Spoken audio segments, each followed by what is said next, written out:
여러분들 안녕하셨어요? 안녕하세요. 오늘은 우리가 이제 명절 때나 이제 우리가 밥 먹고 난 다음에 이제 후식으로 먹고 이럴 때 가끔 수정과를 먹어요. 또 아니면은 식혜를 먹기도 하고. 그럴 때 가끔 우리가 잣을 몇 개 떨어뜨리고 그래요. 그래서 오늘은 잣에 대해서 좀 설명할 거예요. 이 잣하면은 이제 사실 넓은 의미로는 소나무류에 속해요. 이제 근데 이 언뜻 생각하면은 소나무가 우리나라를 대표하는 것 같은데 사실은 우리나라를 대표하는 것이 영어로 말하면은 이 잣이라고 볼 수가 있어요. 왜 그러냐면 잣을 영어로는 이제 소나무를 파인이라고 그러나 파인. 근데 앞에다 코리안, 한국의 소나무, 코리안 파인이 잣나무를 말해요. 그러니까 언뜻 생각하면은 우리가 애국가에도 소나무가 나오고 그러니까 소나무가 우리나라를 코리안 파인이겠다 생각하는데 그게 아니라 이제 코리안 파인은 잣나무다 이렇게 아시면 되고 또 잣은 나무 재질이 붉어요. 그래서 붉을 홍자 써서 홍송이다라고도 하고요. 또 잣은 이렇게 잣을 이렇게 종에다 써서 오랫동안 놔두면 기름이 배나요. 그죠? 그리고 잣을 이렇게 문질러도 이렇게 기름기가 나와요. 그죠? 그래서 기름유 짜서 유송이다 라고도 하고 또 잣은 이제 소나무유인데 열매가 맺잖아요. 그래서 과일과 자를 써서 과송이다 라고도 해요. 그러니까 그런 거는 다 우리가 다 잣나무를 말하는 건데 무식하게 과송하면은 과일 열린 솔방울이 열린 소나무다 이렇게 하면 안 돼요. 그리고 이 잣이라고 하는 거는 잣나무 이파리가 5개예요. 참 희한하게 인삼도 이파리가 5개죠. 또 오가피라고 가시오가피는 요새 한참 몸에 좋다고 하는 것들 오가피도 이파리가 5개예요. 또 우리 이제 한의학에서 볼 때는 인삼하면은 소음인한테 아주 좋다고 그래요. 소음인들 몸이 차가운 소음인한테는 아주 좋다고 하는데 소음인은 보약에 해당이 되거든요. 그런데 이파리가 5개인데 또 오가피는 태양인한테 보약이에요. 거기도 5개예요. 이 잣도 이파리가 5개인데 태음인한테 아주 좋다고 그래요. 태음인의 보약격에 속해요. 그런 거 보면 뭔지는 모르겠지만 이 5라는 숫자가 뭔가 통하는 것 같아요.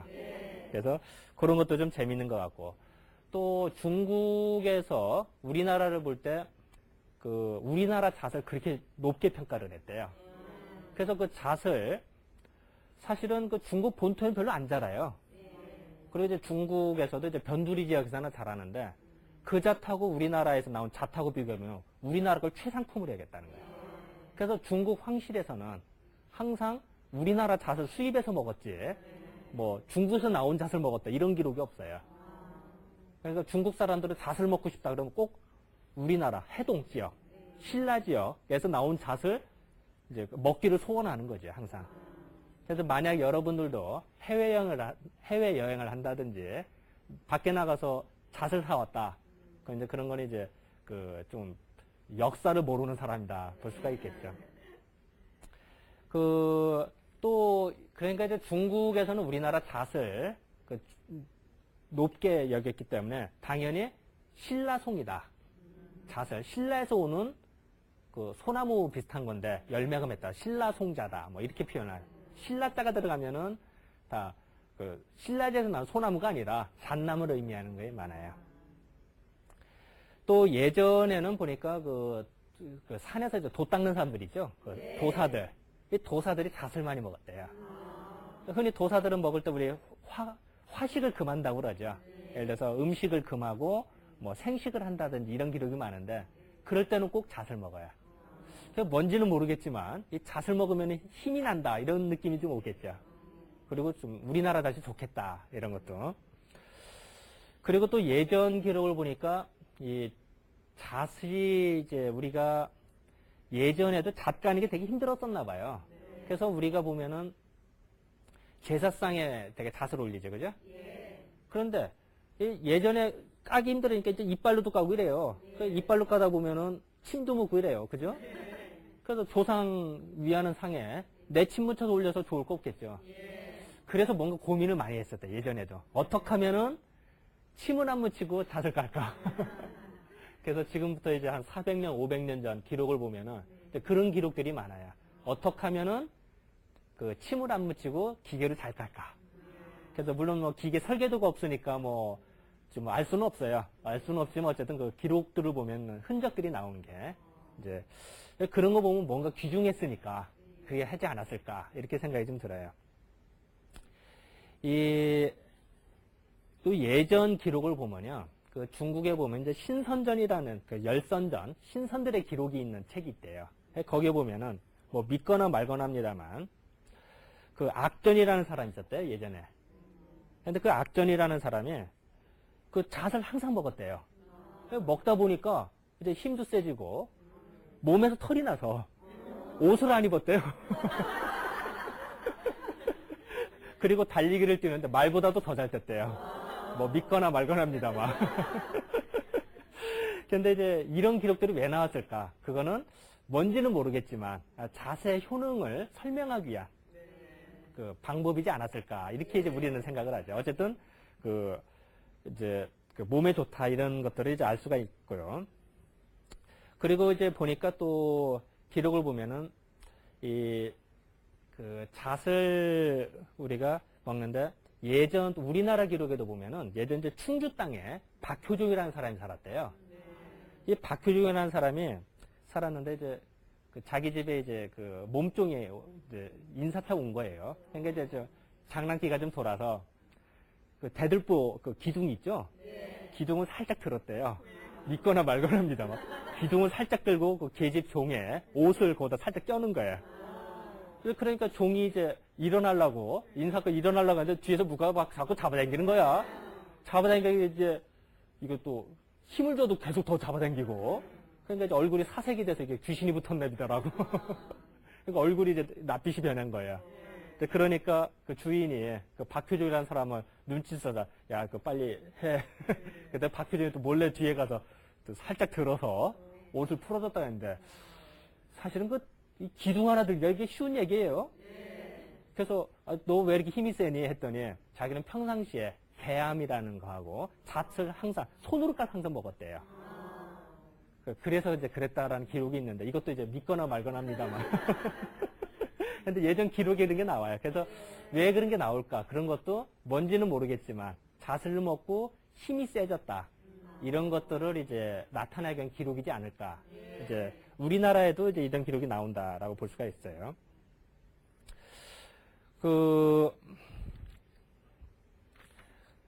그리고 이제 잣을 보면요. 우리가 보면 이제 잣이 약간 이제 끈적거리죠. 기름기가 있어서. 그래서 우리가 이제 시골이나 집에서 보면 기침을 하잖아요. 우리 기침을 할 때 목이 간질간질해요. 그리고 뭔가 마른 것 같아요. 근데 그러면서 기침을 콜록하게 돼요. 그러니까 우리는 옛날 사람들이 생각할 때, 뭔지는 모르겠지만, 목에 건조, 뭔가 말라서 기침이 한다라고 생각해요. 그래서 사실 이거는 목이라고 하는 적당히 습기가 있어야 돼요. 그래야 공기가 들어와서 이게 기침을 안 나게 되지. 마른 공기가 갑자기 들어오면 기침 나게 돼 있어요.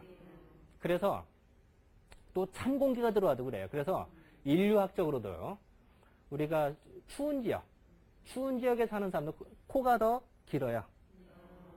그 왜 그러냐면은 이 코가 좀 더 길어야 찬 공기가 들어오면서 데펴질 거 아니에요.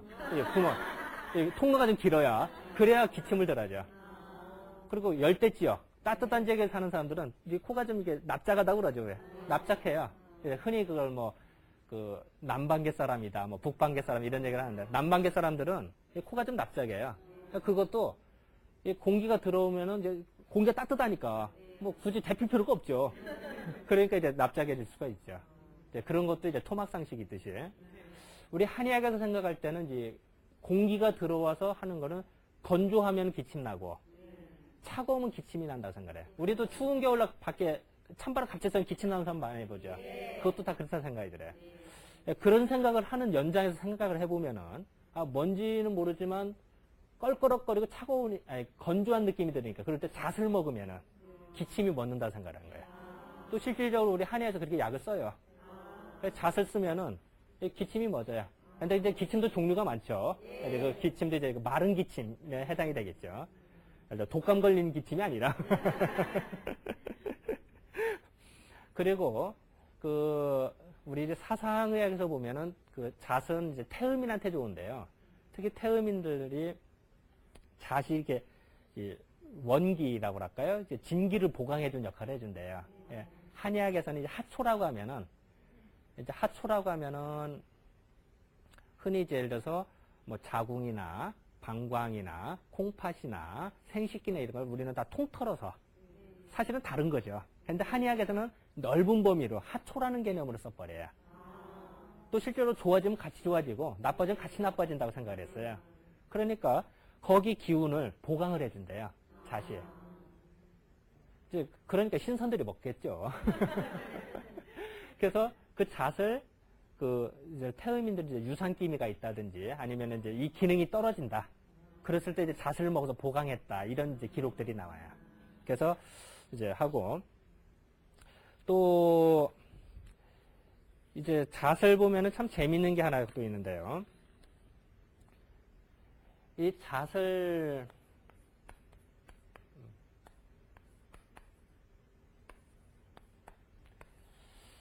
송자, 이게 소나무 송자죠? 네. 이 임금 밑에 공후백작이 있대요. 네. 공후백작. 공후백작 있을 때, 이 공에 속한대요.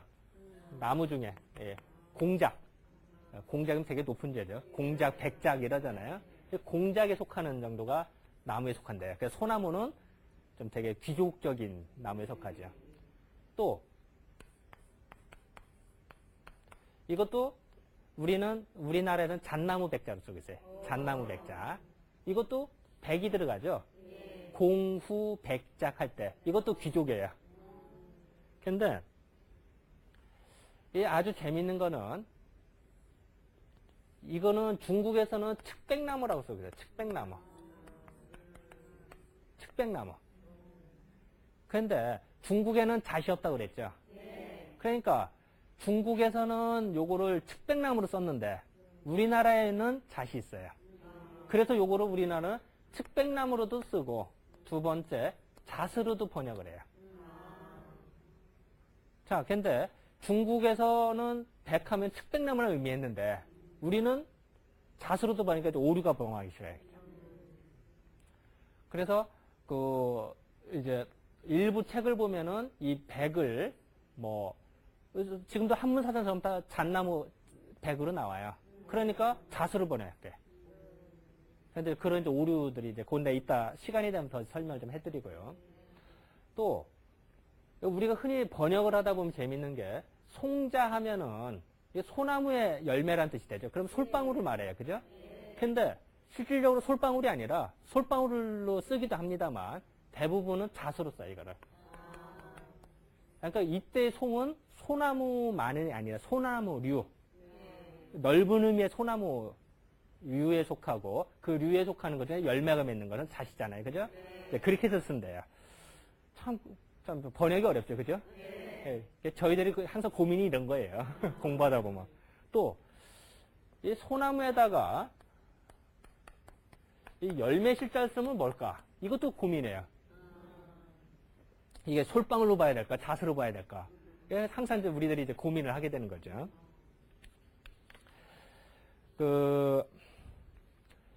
아까 말씀드렸습니다만, 요 백을 또 백자는 어떻게 될까? 자하면 아들 자자 쓰면 이게 열매를 말하죠. 그죠? 자하면은. 우리가 씨앗을 볼 때, 어느 때는 자자를 쓰고, 어느 때는 인자를 쓰죠? 요거, 열매가 두 개로 나눠지는 걸 인자를 써요. 안 나눠지는 거, 안 잘라지는 것을 자를 써요. 우리가. 예를 들어, 오미자, 이런 거다. 오미자는 들어보셨죠? 오미자 그 잘라져야 안 잘라지죠? 어? 근데 이제, 다른 거 인자 들어가는 거는 이게 두 개로 나눠지는 거예요. 그러면은, 이 백자라고 하면은, 과연 측백나무 열매일까? 아니면은 잣을 말할까? 참 고민되죠, 그죠? 그래서, 근데 요거는, 백자는, 우리나라에서는 일부 책에서는 이걸 잣으로 번역을 해요. 근데 그건 틀려요. 분명히 틀리고, 요거는 측백나무 열매를 말하는 거예요. 백자는. 그래서 그런 거는 이제 우리가 항상 좀 잘 알아야 되겠죠. 그거를 예전 기록을 보면은 그 이덕무라는 사람이 계셨대요. 지금부터 약 한 300년 전, 250년 전 분이시죠. 이덕무라든지 서유구라든지 이런 분들이 제발 좀 요 백자를 자세로 혼동하지 말아라 라고 강조를 하세요. 뭐 이제 내가 한 말이 아니라 예전 분들이 하신 말씀이에요. 또 그 왜 그럴까? 그런 거를 이유를 그 정약용이라는 분은 아시죠?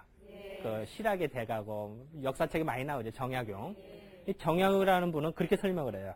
예전에 훈몽치유라는 책이 있었어요. 어린애들 배우는 책에. 그러니까 천자문 배우죠. 이제 처음 이제 배우는 책이 있어요, 애들. 근데 거기에 그 요걸 설명한대. 요걸 설명하는 자리에서 그 잔이다. 잔을 세게 부른 바람이다. 이걸 잔을 세게 불러봐요. 잣. 발음 비슷하죠? 요렇게 해서 써놨대요.